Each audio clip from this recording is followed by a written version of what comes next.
Past perfect continuous tense. Continuous है तो continuity sure है। इसके अलावा एक और चीज वो है टाइम इंडिकेशन। टाइम इंडिकेशन जरूरी है।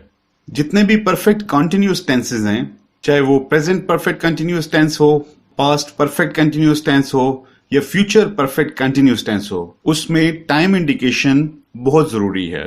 अब हम रूल्स के बारे में अगर हम बात करें तो मैं स्टार्ट में भी बता चुका हूं कि अगर किसी भी टेंस में कंटिन्यूस लिखा हुआ नजर आ जाए, चाहे वो सिंपल कंटिन्यूस टेंस हो या फिर परफेक्ट कंटिन्यूस टेंस हो, तो उसमें इंग फॉर्म ING वाली फॉर्म कोई भी आप वर्ब देख सकते हैं। जिस तरह राइड है तो राइडिंग हो जाएगा, राइट है तो राइटिंग हो जाएगा, रीड है तो रीडिंग हो जाएगा, ईट है तो ईटिंग हो जाएगा। ING का एडिशन जरूरी है। अगर हम हेल्पिंग वर्ब की बात करें तो इस टेंस में हेल्पिंग वर्ब भी एक ही है और वो है हैड बीन।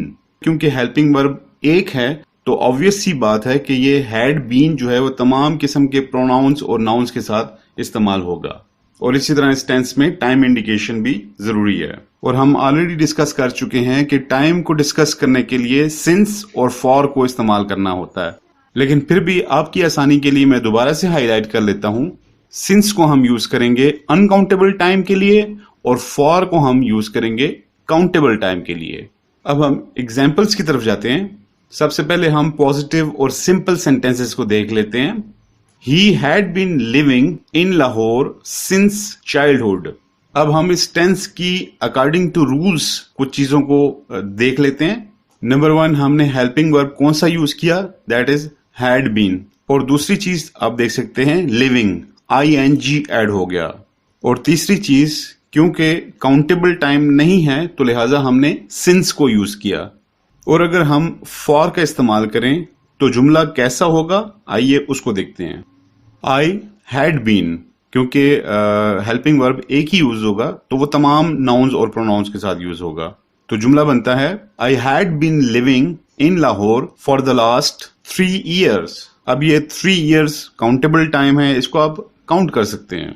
अब अगर हम इन्हीं पॉजिटिव सेंटेंसेस को नेगेटिव या इंट्रोगेटिव सेंटेंसेस में कन्वर्ट करते हैं तो क्या करना पड़ेगा, उसको डिस्कस करते हैं। तो नेगेटिव सेंटेंस के लिए आपको हेल्पिंग वर्ब के दरमियान में नॉट का इजाफा करना होगा। For example, he had not been living in Lahore since childhood. और अगर इस सेंटेंस को हम इंट्रोगेटिव सेंटेंस में कन्वर्ट करें तो हेल्पिंग वर्ड के फर्स्ट पार्ट को जुमले के शुरू में लिखना होगा। For example, had he been living in Lahore since childhood. तो लिहाजा हमारा past present continuous tense complete हुआ। मेरे ख्याल में तमाम टेंसेस इजी हैं और मैं अक्सर कहता हूं कि इंग्लिश ग्रामर मैथमेटिक्स की तरह है कि कुछ पेट रूल्स को आपको याद करना होता है और अगर आप याद कर लेते हैं तो आपके लिए अंग्रेजी का समझना, बोलना, लिखना, पढ़ना ये सब इजी हो जाए।